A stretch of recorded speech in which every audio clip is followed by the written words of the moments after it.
When it comes to quality sleep, Ashley has you covered with top mattress brands at winning prices and with special financing options available. You can snooze now and pay later. Plus, your mattress purchase helps give the gift of better sleep to children in need and U.S. Special Operations Forces. Visit your local Ashley store or shop online today and make every snooze count. Financing is subject to credit approval. See store or ashley.com for details.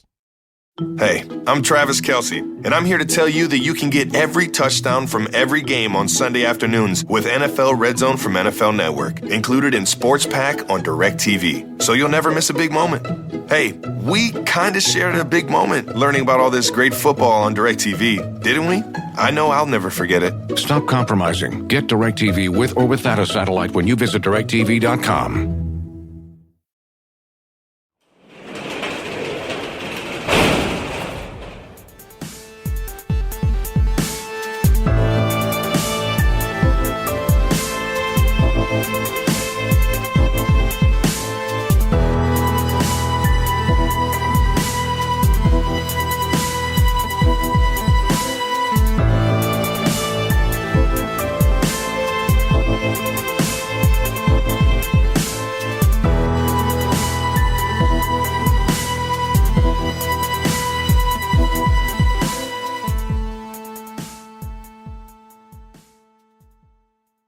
Welcome to True Crime Garage. Wherever you are, whatever you are doing, thanks for listening. I'm your host, Nick, and with me, as always, is a man that thinks the easiest job in America is an Amish electrician. He is the Captain. Hold on 1 second. I have to wire this candle. It's good to be seen, and it's good to see you.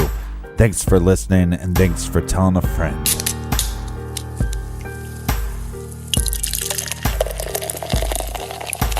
Today we are drinking Cast Iron Oatmeal Brown by the hardworking hands over at Hands Brewing Company, Garage Grade 3 3/4 bottle caps out of 5. This is one monster of a brown ale. There's lots of chocolate malt here. It pours dark mahogany and it has a wonderful coffee aroma. And Cast Iron Oatmeal Brown was brought to us by, first up, we have Amy and Scott in Canton, Georgia. Amy says Scott does the best Captain impressions. Arr, arr, arr. I like your jib. Next up, we have Hillary in Barrington, Rhode Island. And next up, we have Elisa in Calgary, Alberta, Canada. Let's give a shout out to Michelle in Cottage Grove, Minnesota. Michelle says she loves that we don't always agree with each other, but she says she often does not agree with either of us. Well, I guess we'll agree to disagree. And we have Sophia sending love from the OC. And last but not least, we have Trevor and Zoe from Sydney, Australia. So thanks to everybody for filling up the fridge in this cold, cold first week of January.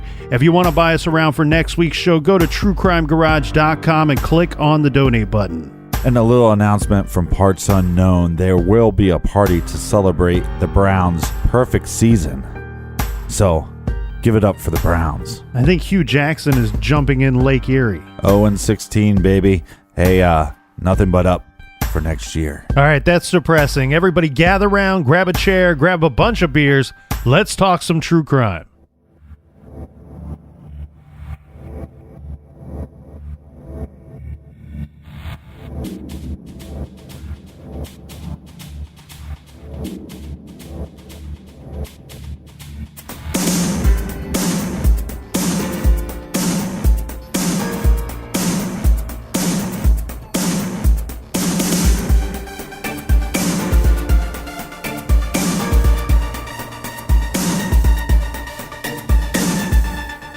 Shortly after my brother Edward came missing, I kind of clued in the police chief of Crawford County that there was somebody going around saying that we'll never find Edward, that we need to quit looking. And then we tried to push for the phone records early on, and he was missing in April. So when we pushed for the phone records, it was immediately, and we were kind of told that there was nothing we could do. And then in August, Deacon's place got raided for a tip or something, and they found multiple pot plants, 31, all over the house, outside, everything. Deacon was still never arrested. After that, he kind of fled. He fled to Colorado, and I emailed him, and I asked him, I said, is my brother with you? And he said in his email, some people live fuller as ghosts, along with some other things that he had said. I gave that to detectives, and I gave that to the police chief. September, we finally got Edward's records, and Deacon was the last phone call. In December 2016, I begged the sheriff to look into Deacon, and I told him if Deacon had this stuff growing on his property, why is he still out there? Why is he back? Why is he not arrested? Nothing. And the fact that Deacon was Edward's last phone call. They told me that because of where the plants were, there was nothing that they could do. Come to find out, the plants were right in the middle of his property, within a couple yards from my brother. Nothing was ever done. It went on and it went on until the fall of 2017, when the new chief of Crawford asked to bring on a different task force, and that being Franklin County. And when they brought on Franklin County, within, I don't know, a couple days of me talking to one detective in September, I found my brother in less than 20 days. So I was always told from the beginning two things: can't do nothing on hearsay, or they didn't have enough to bring him in for questioning.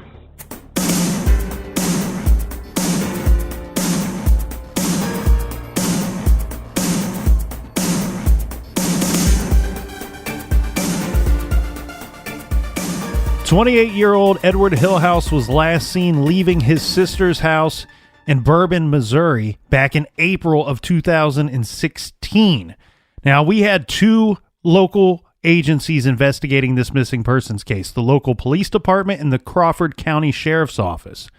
Well, after a changing of the guard, after the chief and the sheriff retired, and we brought in some new leaders, maybe some better leaders, one might think, this investigation took a turn. And this was when a vice squad was brought in to launch a new investigation. We have this confidential informant that emerges, and I guess, well, we shouldn't say emerges, because this person has really been there all along. This is a person that Edward's sister Kayla had told investigators early on to talk to this person, and you heard her just in that trailer there. Now, regarding the confidential informant and the information that this person may have provided to law enforcement, we can gather this according to the probable cause statement filed in the Crawford County Prosecutor's Office. The informant connected to the investigation told authorities that Deacon J. Zelch admitted to killing Edward Hillhouse by shooting him in the head with a .22 caliber rifle back in April of 2016. The witness told authorities with the Multi-County Narcotics and Violent Crimes Unit, remember this is the vice squad that was brought in. Yeah. He told them that on the day after Edward Hillhouse went missing, so this would be April 27th, 2016, that he had went to the house and he had seen the body of Edward Hillhouse on the couch in the home of Deacon Zelch. Well, and the rumor then was that he shot Edward while he was sleeping on the couch. Yeah. And, when we first saw this information come out, my original thought was I was trying to figure this thing out.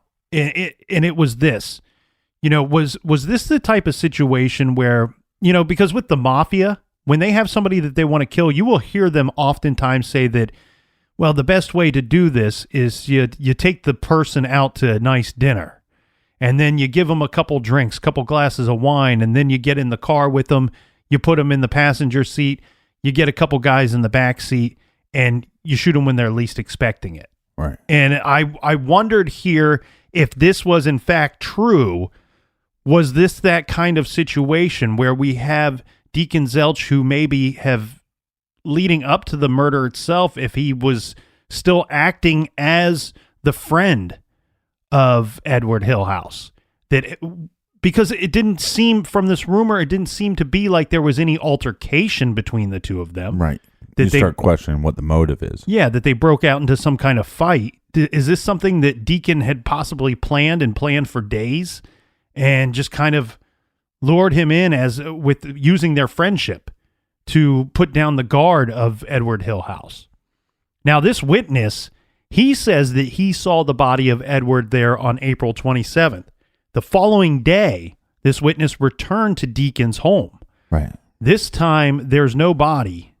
There's no body on the couch. First of all, if you're hanging out somewhere and there's a body on the couch, dead, you don't return the next day. That's another thing that I question here about this information. Do you think that there's a chance that at the time that he saw the body that maybe this witness, and I kept saying he, I don't even know if it's a he.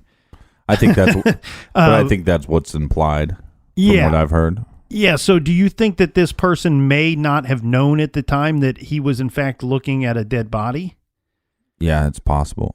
That he just came in and maybe didn't even enter the room that where the couch was positioned. Yeah. And just saw someone on the couch. Mm-hmm. Or was he threatened? Did Deacon tell him what happened and said, "Hey, look, if you tell anybody, I'll kill you." I mean, there was a lot of rumors in town that Deacon often bragged about killing people and has killed people. Mm-hmm. Also made threats to ex-wives or not ex-wives, but or baby mamas, right? He had a lot of kids with different people. Yeah, women that he had relationships with, and I believe that he had threatened people close to them as well. Right. Let's get into this information about this backhoe on Deacon's property. Yeah, so the following day, this witness returned after having seen the body on the couch. The following day, he returns, and this time there's no body, there's no couch. And he sees a backhoe on Zelch's property. Any information on where this couch went? So here's what they have. The witness tells them that at a later point, Deacon Zelch allegedly admitted to this witness that Deacon had used the backhoe to bury Edward Hillhouse along with the remains of the couch. Right. And other evidence in the crime. I don't know what other evidence refers to. Well, yeah, because you got to think that law enforcement is going to be looking for this gun because we can assume that that's the murder weapon. Yeah, they're going to be looking for a .22 caliber rifle, like the witness had told them about.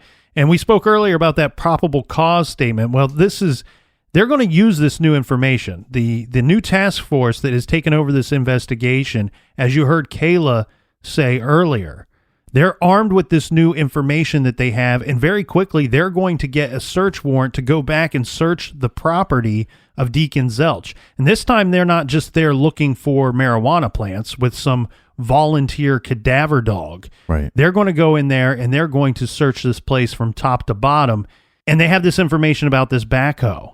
So they're going to have to do some digging as well. Mm-hmm. Well, on Wednesday, September 20th, 2017, they went to the residence of Deacon Zelch, the property that is located on Highway J, letter J, outside of Bourbon.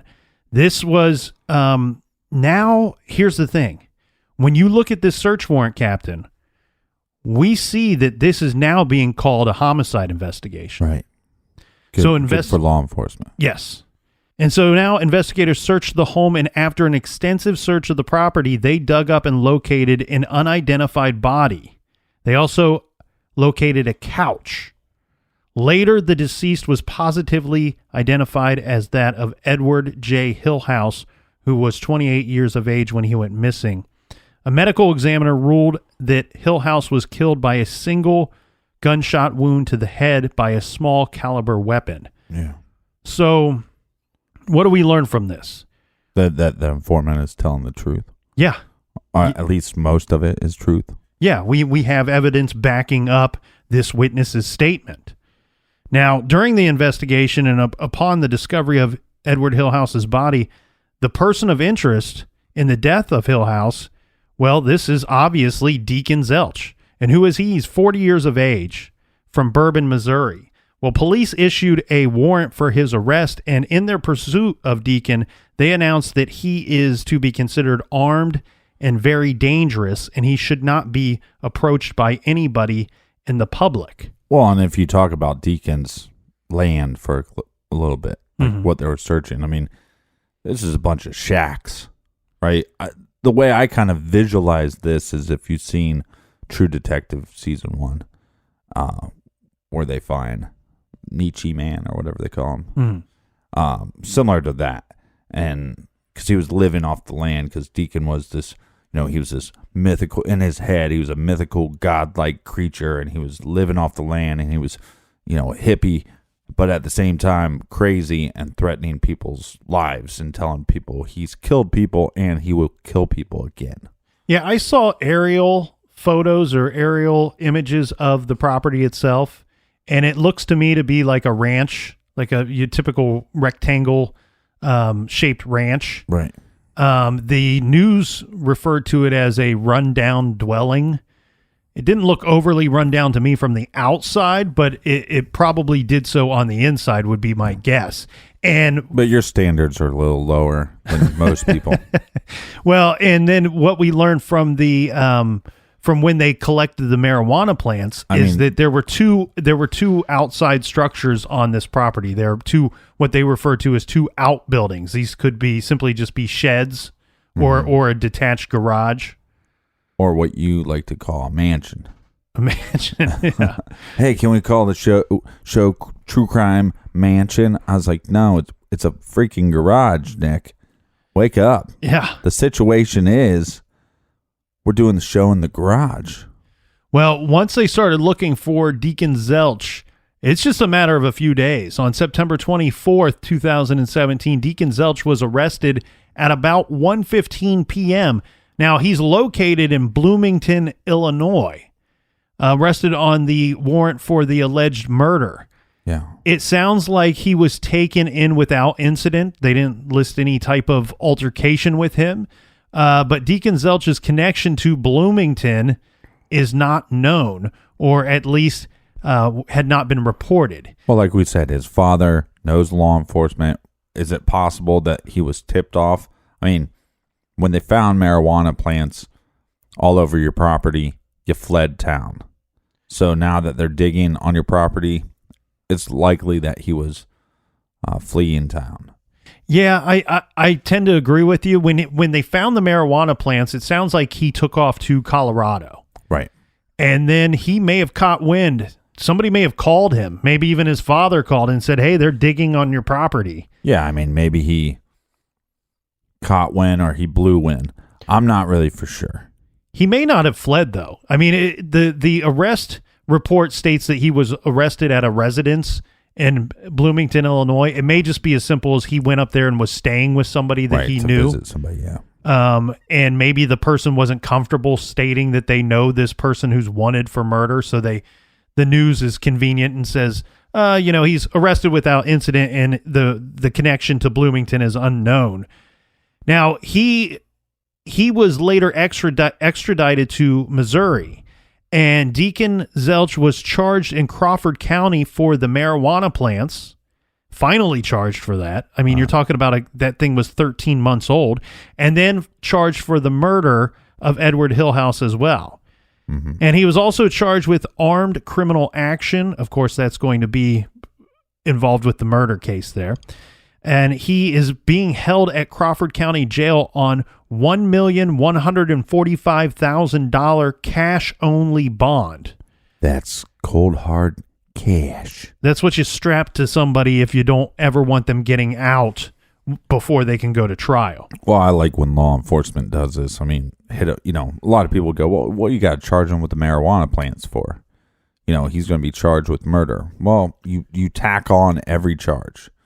So even if as you're collecting evidence so you can go to trial, you're holding this loser's ass in prison on a different charge. Yeah, you slap them with everything you can and you see which one sticks. Now, Captain, the obvious question here is, why did it take a separate law enforcement agency to break the case open big enough that Edward's body is finally recovered and an arrest is finally made? Now, Kayla, his sister, believes that her brother's case was covered up as an act of public corruption. She says this is not only because of the lack of movement early on in the case, but of course also because Deacon Zelch is the son of Vernon Zelch, a Crawford County Sheriff's deputy. Yeah, and this is just not going to be Kayla's theory. This is actually going to be the detective that became the chief. He actually believes that, and the rumors that he heard was how Deacon's father was snooping around and looking into evidence, and there was a bunch of rumors in town that his father was, his main thing was trying to find that gun. Well, if Kayla is right, this means that for over, for about a year and a half, the Crawford County, they were keeping this a secret. Yeah. And okay, so let's talk about Vernon Zelch here for a little bit. Now, before I get any people calling me out and saying, he wasn't a deputy, he was a police officer. Right. I want to be clear about this. It's a little confusing as far as his career goes, because I have information stating that he had worked for both of these agencies at one time or another. So now Vernon Zelch has a website out there. And I believe it might be vernonzelch.com. I don't know. But yeah, I thought it was, I have ugly kids with weird beards.com. But according to Vernon's website, he is a police officer that works to pay for his farming hobby. He is now, keep in mind, this website was last updated in 2012. But it states that he served as the assistant chief of the department for about 25 years. So we're talking about, if his website is correct, we're not talking about just some low-level cop. We're talking about somebody that's higher up in the ranks. That in the nicest way. I mean it exactly the way that I said it. It seems that his true love is farming, hunting, and his tractor. Vernon Zelch raises beefalo. What?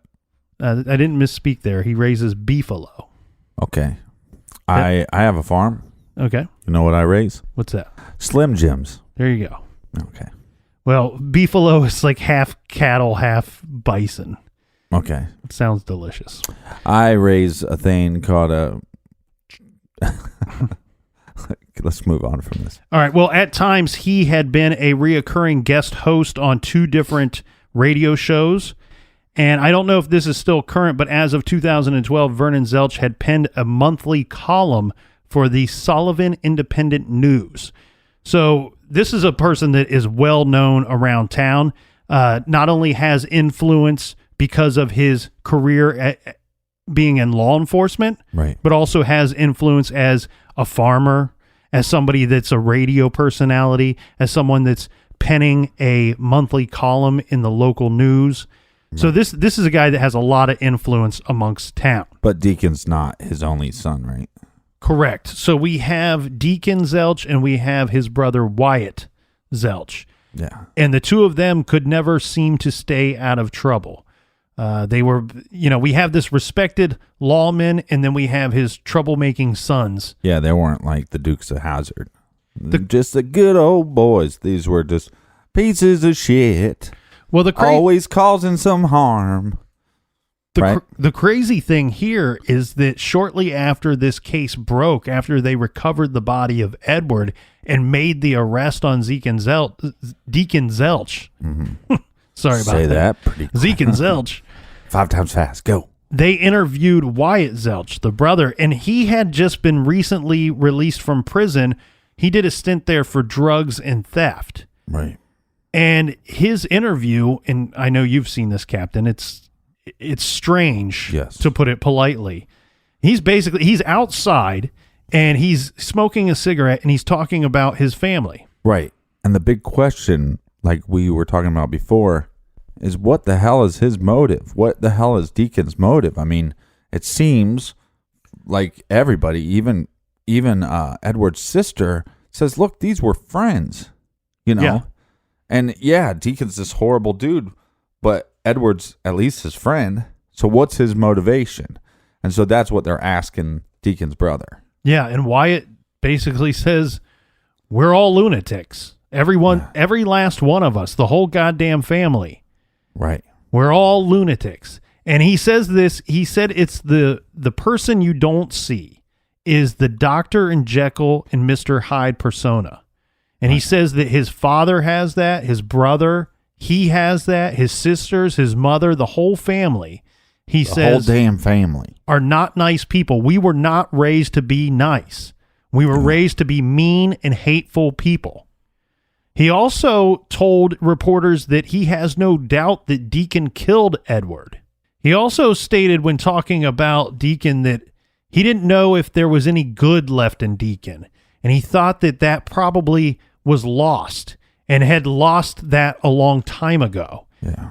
He was directly asked if his father, Vernon Zelch, could be involved in a cover-up to cover up this murder investigation. And Wyatt said, while he has no doubt that Deacon killed Edward, he's not certain about any type of cover-up.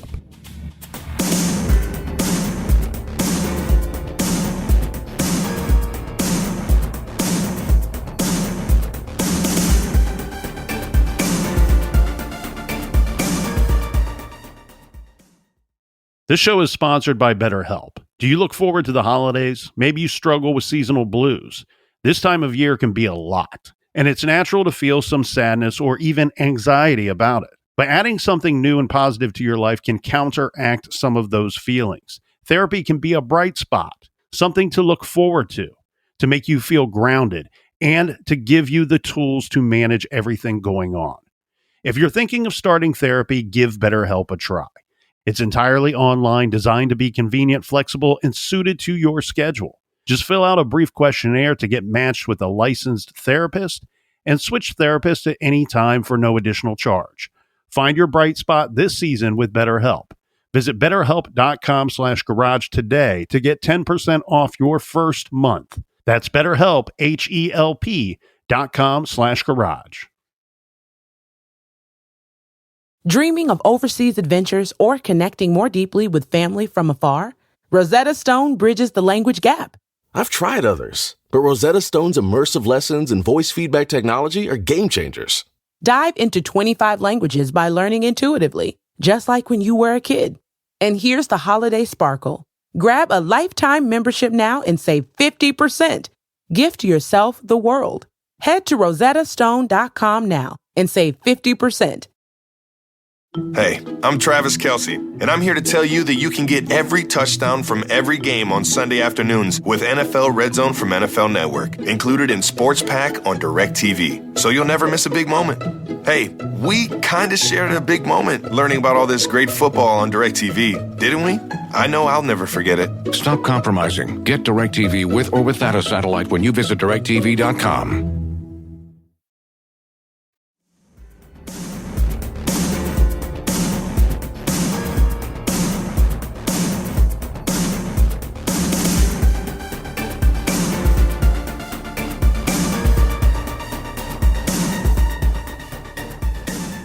All right, we're back. Cheers, me mateys. Cheers to you, Captain, from the other side of the garage. Other side of the mansion. The mansion. Yeah, new year, hopefully new Nick. That's my resolution. That's funny. All right, so we need to explore, did Vernon Zelch interfere with the investigation in any way? And for this, I think we should introduce somebody by the name of Amanda Zelch. Who is she? She is Deacon Zelch's ex-wife. And she herself, she questions why absolutely nothing turned up in the investigation for approximately 17 months. And as for her thought about her ex-husband, Deacon, she said Deacon sometimes threatened her. Yeah. She feels he is capable of murder, saying that he once wrote in a letter to her and a friend of hers that if it was not for their daughter, that he would have filled that hole with their bodies. Well, is this the one that at some point Deacon, whatever you want to call him, super glued one of his sons and his wife to a door?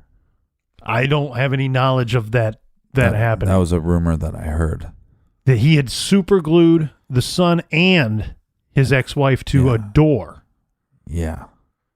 And I mean, this is a real animal here. Right, but when you say that, you're saying it's not like, oh, we were goofing around. No. And, super glue somebody to the door. No, You're this saying is this a- is like he was malicious. He was punishing somebody Yeah, for something. Who knows? Yeah, right. And he super glues these people to a door. Well, listen to this though, because you had hinted about something earlier, and this is where I think that hint and that information comes from regarding Vernon Zelch, what he did after Deacon was arrested.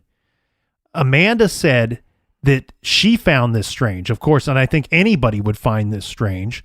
She said that Vernon had come to her house, and she asked Amanda if Deacon had given her any guns. Yeah. She told Vernon that he did, that he had given her a gun. Now, Vernon immediately asked her if it was a .22 caliber gun, to which she told Vernon it was not. It was a 20 gauge. She said that upon him hearing that it was a 20 gauge, that Vernon Zelch seemed to be relieved that it was a 20 gauge and not the .22 caliber that he was asking about. Right. Of course, we know this to be the same caliber with which Edward had been killed. Now, Amanda Zelch said maybe Vernon was looking for the murder weapon, obviously. She can't say for certain, though. Right. But Chief Satterfield, this is the new chief, Yeah, I like this guy. said that Vernon had done, he was talking about what Vernon had done in the past also was not sitting well with him, stating that he had received information early on that Vernon Zelch was going around and inquiring about the investigation into his son. Right. This was reported to the detective's superiors. It is unclear what they did with that information, if anything, at the time.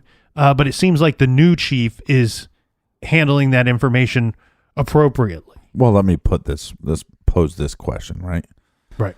You always want to talk about your situation. Let's pose this Pauly D question, right? Okay. So, whether your son is guilty or innocent, whether you are trying to find out if he's guilty or innocent, or whether you're protecting or trying to protect this person, aren't your actions going to be the same on some level? You know, you have this kid that went missing. There's rumors around town that your son is involved, and you worked high level law enforcement in this town for years. This person's not going to call around. They're not going to pick up the phone, start asking some of their connections what's going on. Okay, so that's the problem here, in my opinion. That's where it makes it very hard to say what were the intentions of Vernon Zelch. Right. Was his intentions to hide what his son had done, or was his intentions to just simply find out what his son had done? Yeah, because some of it is that, okay, first of all, he's on the right side of the law for years, 25 years, something like that. Right. Both of his sons are on the opposite side of the law. That doesn't necessarily mean that their father is evil. And yes, you have now this guy that's in prison that gets out of prison, his other son. What's that dick face's name? Wyatt. And Wyatt's going, the whole family's crazy. We're a bunch of lunatics, right? Well, speak for yourself. You're the one that was in jail. Your father was in law enforcement. There is no record or evidence that this guy is a corrupt cop.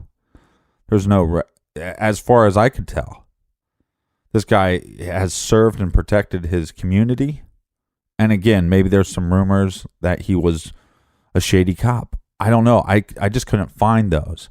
So I just want to pose that, as much as cop conspiracies, they're interesting, they're fascinating. Any conspiracy is, right? But, you got to play both sides of the coin. And again, it could just be him trying to figure out, or maybe he thought, I'm going to go ask these people. And what if she said, you know what? I do have a gun. It's 22.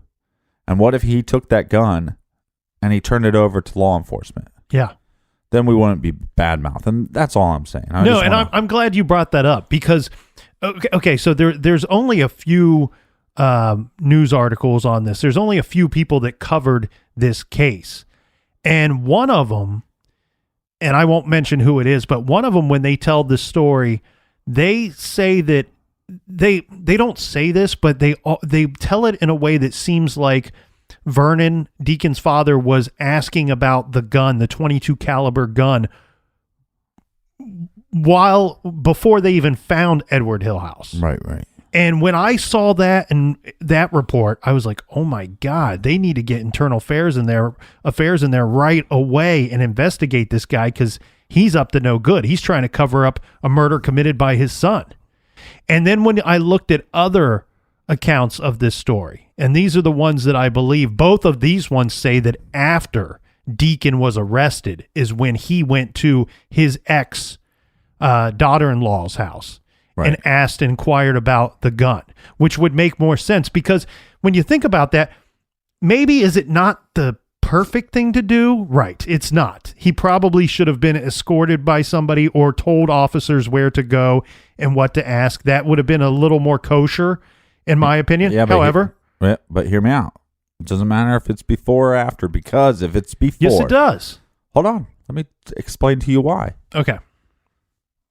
If it's before, is it possible when he's calling his connections and saying, okay, so we have this guy that we think is murdered, is it possible that he found information through the cops or through his son or through rumors around town or this informant that nobody is taking serious, right? Mm-hmm. And there's rumors around town and somebody goes, hey, look, there's this rumor that your son killed this boy. He was laying on your boy's couch the next day. There's a backhoe, and it's probably a .22. That's why, like I said, what if he found the gun before they found the body, and he turned it in? And we don't know that because the gun was never found. I think that gun was pieced out by Deacon. I agree with what you're saying, and we will never know the answer to that because that's not what happened. Right. The thing here is, was he inquiring about this before Edward's body was found? Then there's a potential. There's a potential that yes. He had information that everyone else didn't have. That he had insider information about the crime, and he may have received that information from the murderer himself. Right. That's a possibility. Now, hearing that it's after the fact, that it was after Deacon was arrested, after the body was found, then I have to go, you know what? He's not working with any information here that the rest of us didn't already know. And at some point, he may have just said, you know what? There's a person, who knows? He could have been driving home from work one day and said, you know what? Something might have clicked in his mind and said, you know what? There's somebody we should talk to in this investigation. Now, again, it would have been a little more on the up and up had he got somebody else involved, in my opinion. Right. But like you said, had that gun been found, we don't know what he would have done with it. Now, Vernon Zelch has denied interfering with this investigation in any way possible. Right. And again, like I said, we don't have evidence of him being a flaming pile of dog shit like his sons, right? We don't have evidence of that. Just because his one nutcase son said, hey, we're all crazy, and it's Jekyll and Hyde, and my dad has it too. Well, maybe the Jekyll and Hyde that he's talking about is when... Jekyll and Hyde. What did I say? Jackal. Great band. I like that band. The point is that maybe this Jekyll and Hyde, right? Yep. Side of his father that he's talking about is every time that his sons get in trouble, he gives them a little tough love. He's in their face. He's being aggressive or whatever. Mm-hmm. Like I said, there's no, as what I can see, there's no evidence. What to me points as more fishy is that you search his property. You have this volunteer cadaver dog. You don't find anything, but what you do find is you find guns and you find marijuana plants. Mm-hmm. And whether you're for marijuana or against marijuana, that's not the point. The point is that in this part of the country, it's illegal, and this is enough evidence to arrest somebody, and they're not arrested. To me, that points to a situation. Well, and the other thing I don't like here is that we don't have any... what I believe to be a real response from the local law enforcement. Why don't they just say, hey, look, we would have liked to have arrested Deacon Zelch on the marijuana charges back when we found them in August of 2016, but we couldn't because he was in Colorado and we didn't know where he was. You know, something as simple as that, rather than just nothing, no information. But this is a very tough case for us because, one, we like to have multiple sources. You know what I mean? And in this case, you know, this was a listener request, basically. Yeah, we had a few listeners that had suggested this case to us. Yeah, and when somebody titles the case, "We're All Lunatics," your ears go, "What? What is this all about?" Right? When you start diving into it, you go, "Well, man, there's just not a lot of information here," and that's sad. You know, on multiple levels, but I think the main level is that, you know, Edward seemed like a very nice person. He seemed like somebody that was striving to be a good citizen, good friend, good family member, and his story is cut short by somebody that, by all accounts, was just not a good dude. Mm-hmm. You know, and didn't seem like he was contributing anything to society other than gluing people to doors. Yeah, and as far as Vernon Zelch goes, like I said, he denied interfering in this investigation in any way. When asked about this, you know, did he do anything? What was his opinions on the case? Right. He simply states, you know, I work for law enforcement. There's a pending trial that's going to take place here. I cannot give a comment. Right. And I agree with that statement. He did add, though, that when talking about Edward Hillhouse and talking about Edward's family, he says that he prays for them every day. He said that they have lost a son and that he is probably going to lose one too, and he prays for them both. Yeah, and I think, like I said, I mean, what a tough place for a father to be in, because, look, is it wrong for a father to go, look, I understand that my son isn't doing much for society, and maybe he's a little bit of a lost cause, but to then go to the category of murder, and you're a murderer, your son's a murderer, he's going to take an innocent person's life. Is it wrong that he was snooping around and asking questions? Because maybe he just wanted to know. Like, he needed to know for his soul. Well, and I'm very curious about the actual relationship between Vernon and his two sons. Right. And I bring this up because, you know, I snooped around on his website and looked at all the pictures he had there and read everything that he had wrote and posted on there. Mm. And Vernon talks a lot about his parents, about his in-laws, his wife's parents. He talks about his grandkids. Yeah. And you see pictures of these, you know, I know that Wyatt said they're all lunatics, but the pictures of these people, they look like nice people to me. Right. And the way that Vernon speaks about these people, it seems like there's a real relationship there between Vernon and the people that he talked about on his website. Who was missing from that website was the two sons. Right. It's almost like, I mean, you read this website and you see these pictures and you wonder where these grandkids came from, because there's no mention of sons at all. And maybe, there's a Christmas miracle.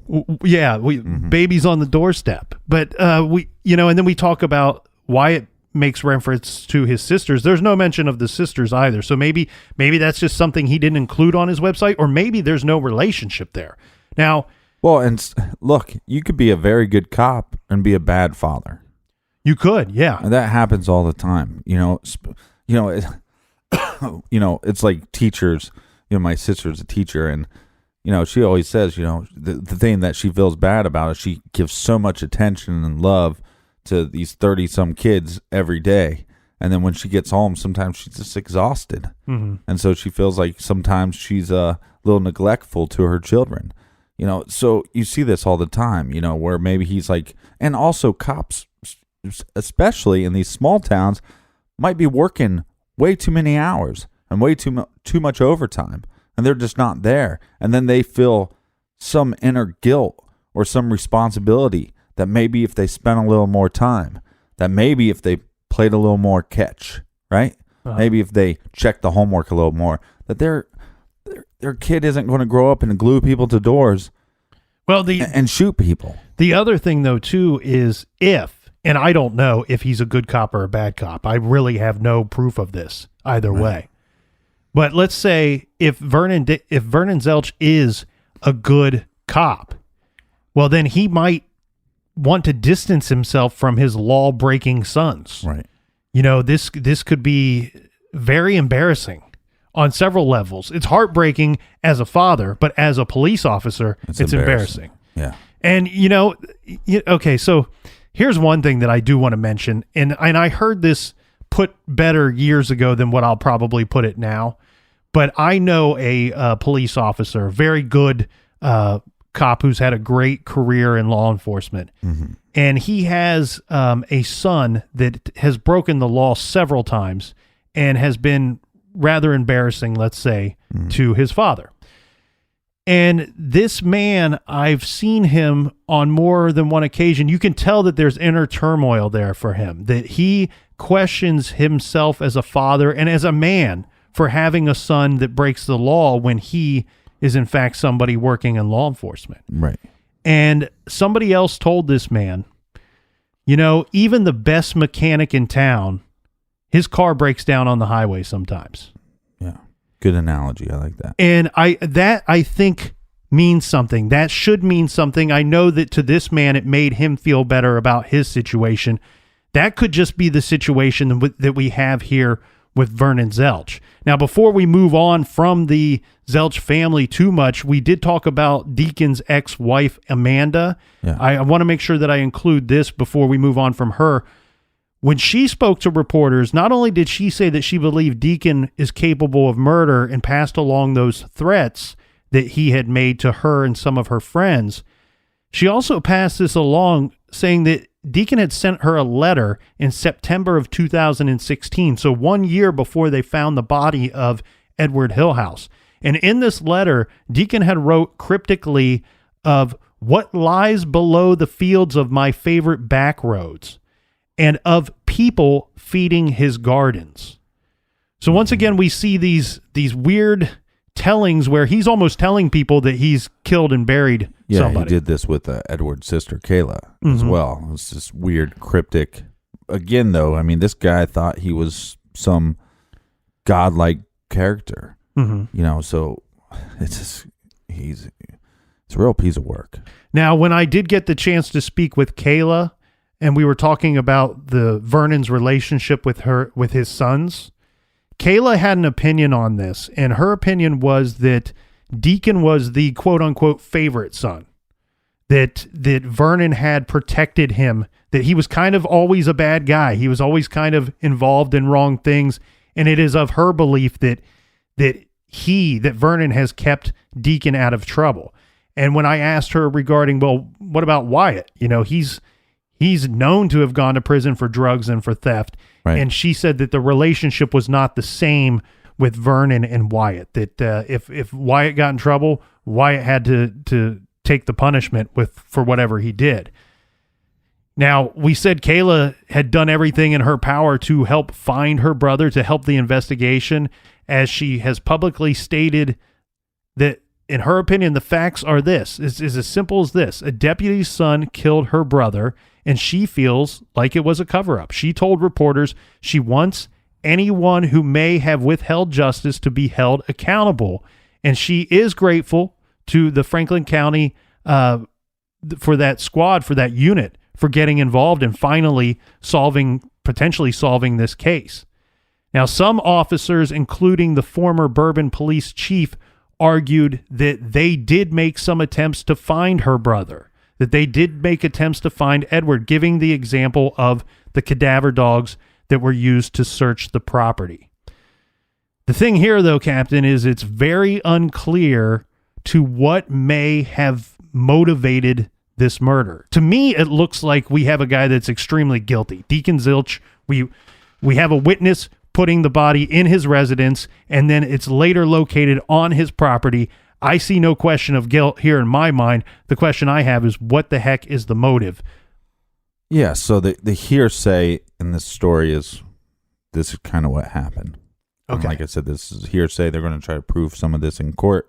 Taking us through from when at the beginning when Edward went missing. Yeah, so Edward was going to meet somebody. It's not clear if it's going to be 2 individuals or 1, but he did meet up with 2 individuals. They drove around for a while. It's not clear of what they were doing. Obviously friends with Edward. He gets a call. The call makes him upset for whatever reason. They end up going to a convenience store or a gas station, where he is then picked up by Deacon. They go back to Deacon's house. The 4 of them, or just the 2 of them, or do we know? No, just Deacon and Edwards. Okay. So Edward is there, and like we said, now what we do know from, or what we can assume that happened, was that at some point he either fell asleep or he was on the couch. That's where he was shot with the .22. But now for motives, again, this is hearsay, but what he has told law enforcement, the rumors are that he has changed his story 3 times. The first one being that maybe there was an argument or something happened, but he just snapped. Mm-hmm. Now, I'd argue if there's that much pot on the property, right? What other drugs are you doing? Is that a possibility? Or what other drugs are being sold? Right, and we have also, look, there's tons of evidence, and everybody, and especially in middle America, small towns, I was from Richmond, 40,000 people, and you're talking about probably weekly heroin deaths. Yeah. So is that something that was happening there? And he said he just snapped. Did he snap out of anger, or did he snap because he was on some kind of drug? The second reason he gave was that Edward Hillhouse worked for the mafia. Again, this seems far-fetched. Zero right. evidence that we know of. Makes no sense. Was Deacon trying to come up with some kind of excuse? Who knows? And then the third was that for whatever reason, Edward was going to hurt Deacon's brother, Wyatt, who was going to be getting out of prison for those drug charges soon. Right, and this doesn't go with a lot of witnesses and a lot of people that knew Edward going, this is not what kind of person he was. He was a friendly person. He'd help anybody out. So again, but like I said, I don't know what drugs Deacon was on or wasn't on. But if he was on a bunch of drugs, he might have been making up a bunch of stories in his head. And it seemed like even if he wasn't on drugs, with everybody, he built up stories in his head. Well, and here's what I can see. This is what I see, Captain.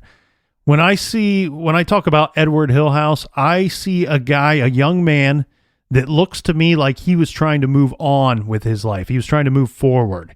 It looked like he was moving in with a friend or taking up a new residence elsewhere. Yeah. I wonder if he was in part moving away from certain people. And that wouldn't be his sister. That wouldn't be his future brother-in-law or their children. This would have been people like Deacon Zilch. He would have been moving away from these bad personalities. Somebody and bettering his life in the process from not being friends with people like that anymore. Now, as far as motive goes, why would Deacon Zilch kill Edward Hillhouse? Right. I'll tell you the same thing I told Kayla when I spoke with her. He may have killed her brother for reasons we may not understand. Right. It was Kayla's words, and it was the words of people in town that said Deacon Zilch was known for saying crazy things and doing crazy things. I don't think he's crazy in the sense that the law would consider him to be crazy. Mm-hmm. I see what I would say is garage crazy, that he's somebody that doesn't make sense. He does things that are irrational, but the thing that makes him so dangerous, he's a violent individual. Yeah, he's an evil SOB. Yeah, and he doesn't obviously care about anybody but himself. And I know Kayla, she didn't want to hear me say that so much because I know her concerns. Her concerns are that Deacon is terrified of going to prison, and because he is rumored around town to be this crazy guy, that maybe he's going to claim some kind of insanity defense. And the thing here is, though, the problem with that is he's only crazy if he didn't know what he did was wrong. and proof that he knew what he did was wrong was he tried to cover it up afterwards. Well, not only did he try to, he did cover it up. Yeah. I mean, he buried Edward, and then he buried the couch too. Yeah. So, I think trying to prove that he's insane in court is going to be impossible. And if anybody buys that, well, they're just as evil and shitty as he is. Well, and what's crazy about this, Captain, is this will actually be, this is going to trial, and it's going to trial very soon. It's going to trial this Wednesday. Well, it's today. Yeah. It's well. And is that weird? We just randomly decided to cover this case, and he's going to trial today. Well, and yeah, he's going to trial later today. And the thing is, here's what I think is going to happen in this case. I think that eventually Deacon is probably going to plead guilty to this. I mean, the evidence has got to be overwhelming in his guilt.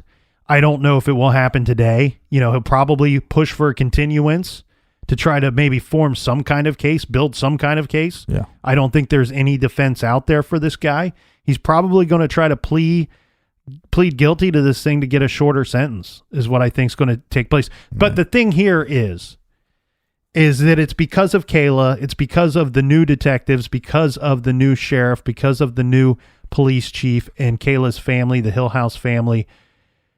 That's why this case got solved.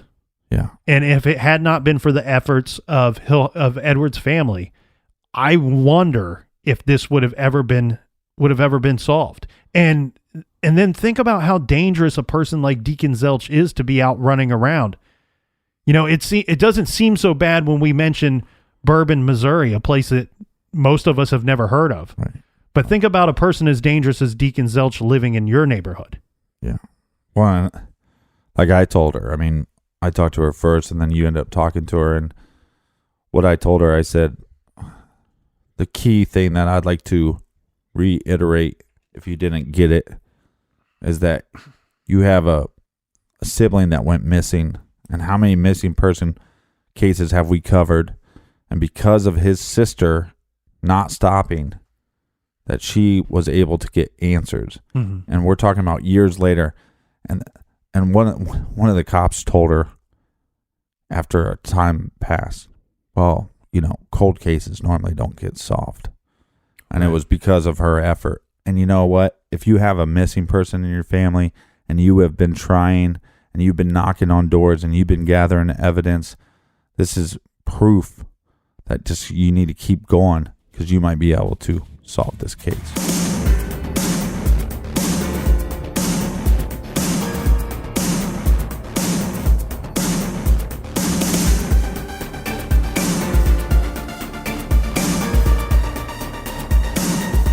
All right, Colonel, do we have any recommended reading? Yes, we do. On August 15th, 2006, someone or someones broke into the home of Candace Hiltz.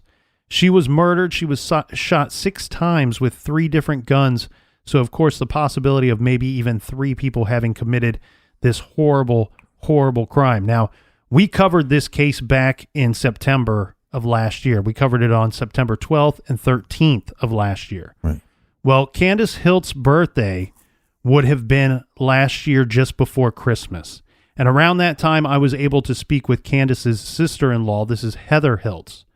She was able to answer some of the questions that we posed during our coverage of this now cold case. Some of you may remember there is a retired Lieutenant Robert Dodd of the local sheriff's department that was not only involved in the murder investigation, but has also been suspected by some as maybe having been involved in Candace's murder. Something you and I certainly took a look at, and I know you and I have some suspicions of our own when it comes to this case. Mm-hmm. Now, having spoke to Heather, it is very obvious and rightfully so that the Hiltz family they've not received any justice, and they are still very heartbroken and quite angered by the lack of effort that is the investigation into their daughter and sister's murder. I promised the Hiltz family that the captain and everyone in the garage would do their best to keep Candace's case and memory alive on our minds and on our hearts. So if you have not yet, well, then please check out our 2 episodes on Candace Hilt's case, a case I believe could still be solved, and that is episodes 140 and 141, released September 12th and 13th of last year. If you have listened to them already, go to our blog. I have added some updates and some information that we received from Heather Hiltz, and you can do that by going to truecrimegarage.com. The blog comes up on the main page there. Candace Hilt's case and the blog with comments is on the bottom of the second page. Just click on there to see my post. And of course, we want to wish the Hiltz family good luck in 2018 with the case, and may you get the justice that you deserve. For everything true crime, go to truecrimegarage.com. And thanks for listening. Thanks for telling a friend. Thanks for sharing on social media. Thanks for spreading the word about the garage. Onward and upward to the top of the pops this year in 2018. All right, and until next time, everybody, be good, be kind, and don't litter.